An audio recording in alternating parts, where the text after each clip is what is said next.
লোকসভায় দাঁড়িয়ে রীতিমতো তৃণমূল কংগ্রেসকে তোপ কেন্দ্রীয় অর্থমন্ত্রীর। বঞ্চনার জবাব দিতে গিয়ে তৃণমূল কংগ্রেসকে নিশানা নির্মলা সীতারামনের। বাংলা একসময় শিল্পের পাওয়ার হাউস ছিল, এখন শিল্প নেই, চাকরি নেই, কিচ্ছু নেই। বাংলায় কাজ নেই, শিল্প নেই, ভিশন নেই। মানুষের অধিকার থেকে বঞ্চিত করেছে তৃণমূল কংগ্রেস। অতীতের তুলনায় অনেক বেশি বরাদ্দ করা হয়েছে। আবারও আবাস প্রকল্প নিয়ে রাজ্যকে দুর্নীতি খোঁচা কেন্দ্রীয় অর্থমন্ত্রীর।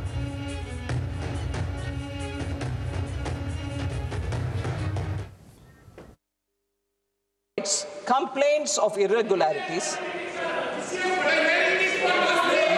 I will give you. Complaints of irregularities in the implementation of PM Awas Yojana Gramin, including a selection of ineligible households from Awas 2018 Awas Plus, removal of eligible households, and branding violations were received. We are hearing this allegation for last 3 years. There have been similar complaints about Mandrega. Ministry Rural Development is engaging with West Bengal and for a satisfactory reply. Sir, now I come to the specific data. It's ironical that Trinamool, which means grassroots,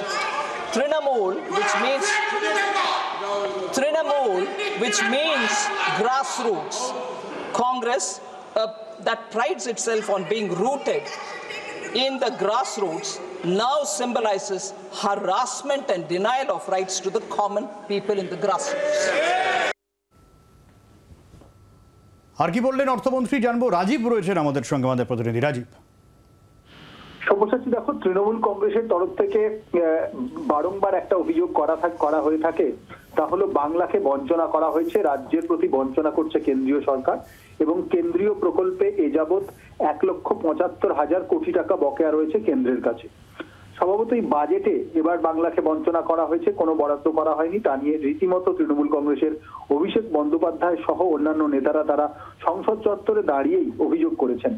আজকে সেই budget আলোচনার শেষ এবং জবাবি ভাষণ ছিল কেন্দ্রীয় অর্থমন্ত্রী নির্মলা সীতারামনের। লোকসভায় তিনি জবাবি ভাষণে তৃণমূল কংগ্রেসের অভিযোগগুলির জবাব দিয়েছেন এবং যেখানে তৃণমূল কংগ্রেস তারা বাংলাকে বঞ্চনার কথা বলছে, সেখানে কেন্দ্রীয় অর্থমন্ত্রী বাংলার বিভিন্ন প্রকল্পে দুর্নীতির বিষয়টি তুলে ধরেছেন। যদিও তিনি বলেছেন যে বাংলায় এবারে রেল বাজেটের অনেক বেশি বরাদ্দ করা হয়েছে এবং অতীতের তুলনায় তা অনেক বেশি। কোথায় কি প্রকল্প কত টাকা বরাদ্দ করা হয়েছে তার উল্লেখ করেছেন। পাশাপাশি তিনি বলেছেন যে আবাস যোজনা অর্থাৎ প্রধানমন্ত্রী আবাস যোজনা গ্রামীণ এই প্রকল্প 2016-17 সাল থেকে এখনো 2016-17 সালেই 25,798 কোটি টাকা বরাদ্দ করা হয়েছে এবং তারপর থেকেই সেখানে দুর্নীতির অভিযোগ এসেছে। যারা অযোগ্য, যারা প্রাপ্য যথোপযুক্ত নয় এই প্রকল্পের জন্য তাদের দেওয়া হয়েছে এবং ব্যাপক দুর্নীতি হয়েছে, নিয়ম মানা হয়নি, অযোগ্যদের বাড়ি দেওয়া হয়েছে এবং সেক্ষেত্রে যে তৃণমূল কংগ্রেসের অর্থ একেবারে গ্রাস রুট সেই কথাও তিনি বলেছেন এবং বলা হয়েছে যে তৃণমূল কংগ্রেস পার্টি বাংলার তৃণমূল স্তরের মানুষকে লুট করেছে। অভিযোগ করেছেন তিনি যে 100 দিনের প্রকল্পে কেন্দ্রীয় গ্রামোন্নয়ন মন্ত্রক সরকারের কাছে, রাজ্য সরকারের কাছে বারবার জবাব চেয়েছে কিন্তু রাজ্য সরকার জবাব দেয়নি। সেই প্রকল্পেও দুর্নীতি করা হয়েছে। বলা হয়েছে মিড ডে মিলে 100 কোটি টাকার দুর্নীতি হয়েছে। বাংলায় রেশন মাফিয়া চলে। শুধু তাই নয়, বাংলায় কাজ নেই, শিল্প নেই এবং সরকারের কোনো ভিশনও নেই, কথাও তিনি বলেছেন। একেবারে বলা হয়েছে যে 1947 সালে দেশ স্বাধীন হওয়ার সময় বাংলায় যেখানে শিল্পের 24% ছিল সেখান থেকে উৎপাদন হতো, সেটা এখন কমে দাঁড়িয়েছে 3.5%। শুধু তাই নয়, নির্মলা সীতারামন বলেছেন যে বাংলায় মাথাপিছু রোজগারের হার গত 20 বছরে দেশের অন্যান্য রাজ্যের তুলনায় অনেক পিছিয়ে গিয়েছে। এখন বিভিন্ন রাজ্যের থেকে একেবারে তলানিতে 23তম স্থানে রয়েছে বাংলা। আর এই অভিযোগ যখন নির্মলা সীতারামন করছেন, তার সংসদে দাঁড়িয়েই প্রতিবাদ করেছেন তৃণমূল কংগ্রেসের সাংসদরা। কল্যাণ বন্দ্যোপাধ্যায় তিনি রীতিমতো গলা উঁচিয়ে প্রতিবাদ করেছেন এবং সংসদের চত্বরে বাইরে বেরিয়েও তিনি এর প্রতিবাদ করেছেন। তিনি বলেছেন যে যদি দুর্নীতি হয়ে থাকে তাহলে ব্যবস্থা নেওয়া হোক, কিন্তু মানুষের টাকা আটকে রাখার অধিকার কেন্দ্রীয় সরকারের নেই। ধন্যবাদ রাজীব। আর এরই সঙ্গে সঙ্গে তৃণমূল কংগ্রেসকেও নিশানা সানিয়েছেন কেন্দ্রীয় অর্থমন্ত্রী নির্মলা সীতারামন। তিনি বলেন যে বাংলার মানুষকে শোষণের প্রতীক হয়ে উঠেছে তৃণমূল কংগ্রেস। কি বলেন তিনি, শুনবো। No jobs, jobs, no factories, no vision. That's Bengal for you, sir.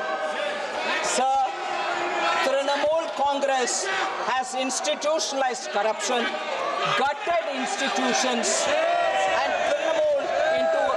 Trinamool has become a byword for exploitation. Trinamool has become a byword for exploitation, sir. Now, can I then suggest, because budget, Bengal विरोधी budget बोला गया, मैं क्या पूछना चाहती हूँ अभी, तृणमूल विरोधी टीएमसी हो गया है क्या? तृणमूल विरोधी टीएमसी है, तृणमूल जनता विरोधी है। আর নির্মলা সীতারামনের এই মন্তব্যের পাল্টা সুর চড়িয়েছে তৃণমূল। সংসদে দাঁড়িয়ে অর্থমন্ত্রী নির্লজ্জভাবে মিথ্যা বলেছেন। পশ্চিমবঙ্গে 25 লক্ষ জব কার্ড বাতিল কেন? শুধুমাত্র বাংলাকেই টার্গেট করা হচ্ছে কেন? বাংলার প্রাপ্য অধিকার আটকে রাখা হয়েছে, 100 দিনের কাজের টাকা কেন আটকে রাখা হয়েছে? একগুচ্ছ প্রশ্ন তোলা হয়েছে তৃণমূল কংগ্রেসের তরফে।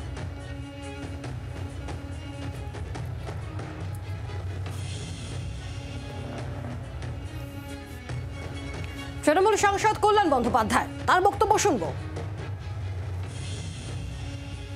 অর্থমন্ত্রী তো he is politically bias person, ওর আর কি হবে? Politically bias, politically vindictive. উনি সমস্ত বক্তৃতার মধ্যে শুধু বলে গেল কোন রাজ্যগুলো কোনো খরচ করেনি, সব রাজ্য খরচ করেনি। তা উনি কি করছেন? কোন রাজ্য খরচ করেনি, কত খরচ করেনি, তার ডিটেলস কোথায়? সব রাজ্যের দোষ। তাহলে উনি কি করছেন? তাহলে তো উনি ছেড়ে দেওয়া উচিত। বাংলাকে নিয়ে তো 3 বছর ধরে একই কথা বলছে, নতুন তো কথা কিছু বললো না রে ভাই। তা বাংলায় যারা যারা অন্যায় করেছে আমরা তো বলেছি তাদের ধরে ঢুকিয়ে দাও, কিচ্ছু না। এটা যে পলিটিক্যাল, বাংলাকে যাতে ডিপ্রাইভ করা যায়, বাংলাকে যাতে বঞ্চিত করা যায়, তার জন্য কথা। আমি তো বারবার হাউসের মধ্যে বলেছি, আপনারা শুনেছেন। You are vindictive towards Bengal, you are biased towards Bengal. তো উনি বাংলার প্রতি বায়াস, ভিন্ডিকটিভ। আরে যে সমস্ত কাজের রেলের কথা বলছে সেটা মমতা ব্যানার্জি শুরু করে গেছিল। আর নতুন কথাটা কি বলছে? মমতা ব্যানার্জি যেগুলো স্যাংশন করেছে সেগুলো 2014 পরে টাকা গেছে। তার নতুন কাজটা কি হলো? এই যে মেট্রো রেল, সেটাও তো প্রজেক্টটা তো মমতা ব্যানার্জি। নতুনটা কি দিলে? আর এর পাল্টা বিজেপি সাংসদ শ্রমিক ভট্টাচার্য কি বলছেন শুনুন। যখন অ্যারেস্ট হওয়ার সময় হবে তখন নিশ্চয়ই অ্যারেস্ট হবে। তদন্ত করছে তো সিবিআই কোর্টের নির্দেশে, ইডি তদন্ত করছে কোর্টের নির্দেশে এবং নজরদারিতে। তাহলে কল্যাণ ব্যানার্জির এত ব্যথা কেন? সত্যটা শুনতে ভয় পাচ্ছে তৃণমূল কংগ্রেস। বাজেট বক্তৃতা কিংবা ভারতবর্ষের বাজেট কি শুধুমাত্র একটা নাম্বার গেম? উনি বলছেন সংখ্যা কমেছে। তখন স্বপ্নের খিচুড়িতে কতটা ঘি মেশাতে পারবেন সেটা তাদের ব্যাপার। তবে একটা বিষয় নিশ্চিত, যে ভাই গেছে, দিদি ভাইও যাবে। বাংলার আওয়াজ, বাঙালির আবেগ, জি 24 ঘন্টা।